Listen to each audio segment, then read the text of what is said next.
playing Cookie Run Kingdom, the board game. And this is a board game version of the mobile game that I feel like does a decent job of figuring out a way to translate that. Excellent.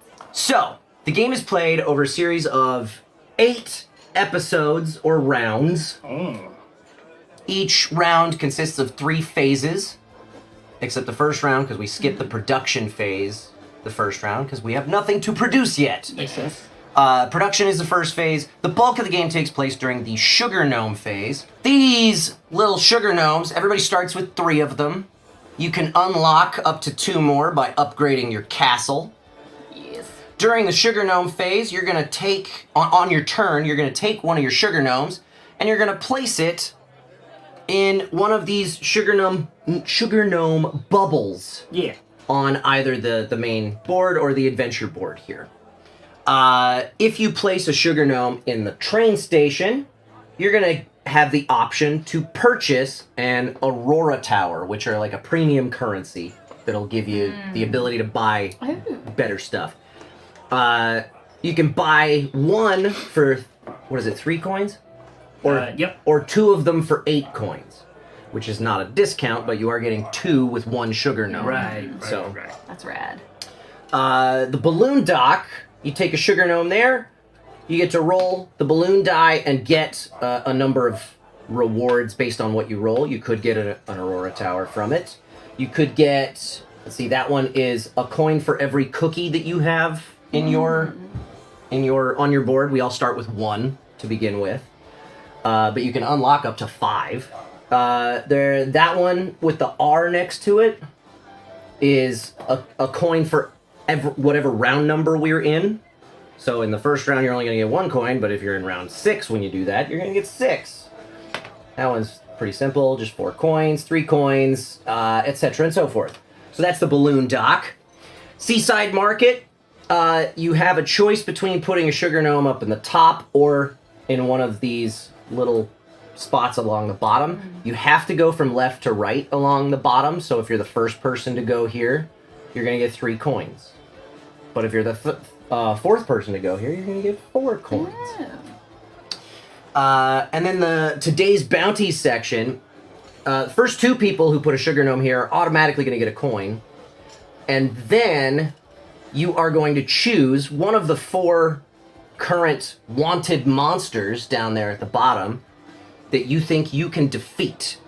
There's a power level indicated on the bottom left of these cards. The power is indicated by the sword icon there at the bottom left. So you're aiming to meet or exceed that. And your power is the number of cookies you have plus whatever you roll on this die. Okay. So that would put, in the first round, before we unlock any cookies, that'd be a power of 4. Oh, so you could maybe kill theoretically, Choco Warehound Group. Yeah. And then, if you manage to successfully defeat whatever monster you are facing there, you will take the card and gain the reward indicated on the bottom right. Moving over to the main board here, you can place Sugar Gnomes in these spots to construct buildings and add them to your kingdom. Normal buildings, the cost is laid out. The cost is always going to be on the left side of these hex tokens. On the right side is a reward you're going to get as soon as you build that building. If you take a building 1 or a building 2, also building 2s have an additional cost of an Aurora totem. That's why you need those. Yeah, that's what you need. Are they upgrades? I can't remember. Or are they standalone? They are standalone buildings. Okay.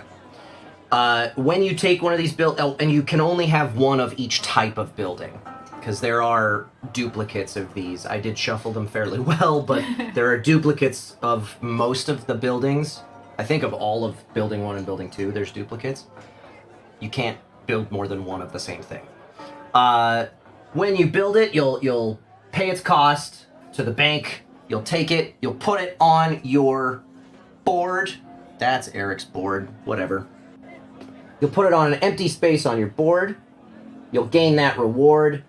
And then this section up here is going to come into play during the production phase, which comes at the beginning of every round, because every production phase, you gain whatever your production buildings say you're going to get.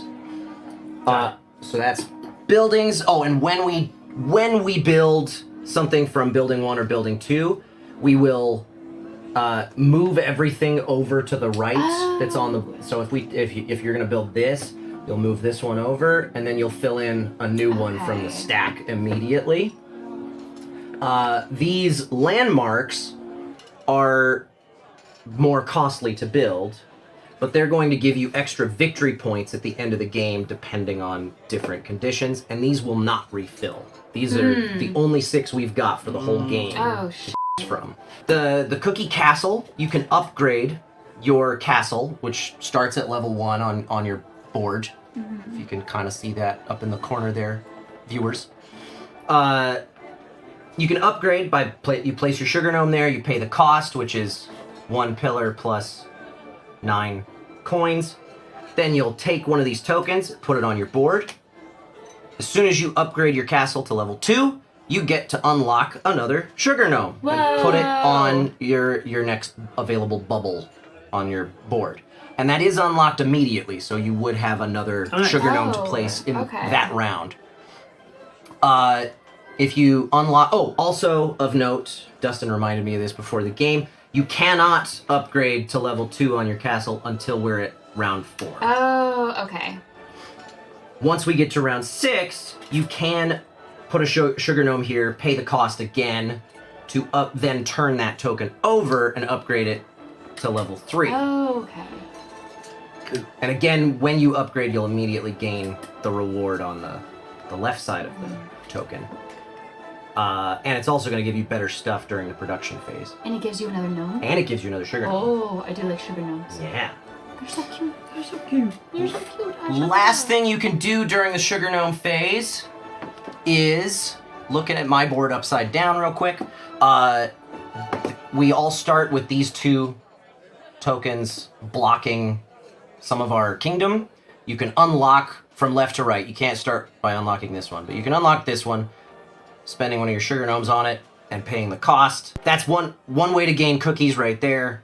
You get 2 from doing that. These little cookie cottages also unlock cookies.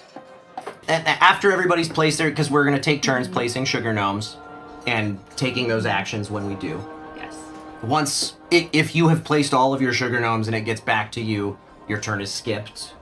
Once everybody's placed all of their sugar gnomes, we go to the organizing phase where we take all our sugar gnomes back, put them back on our board, and then the first player token gets assigned to somebody new, and I can't remember who. Whoever went to that spot. Whoever goes there first gets the first player token. And do you have That's to what like that clear means. all these to get Nope. to there? No, this is available at any time. What? And It's either or. You can do up there or down here. yeah. So you place your sugar. If you place your sugar gnome here, you're gonna get 2 coins. But if you're the first person to do it for the round, you're also gonna go first next round. Oh, okay. But if you place a sugar gnome here, you're gonna get 3 coins. Okay, that got you.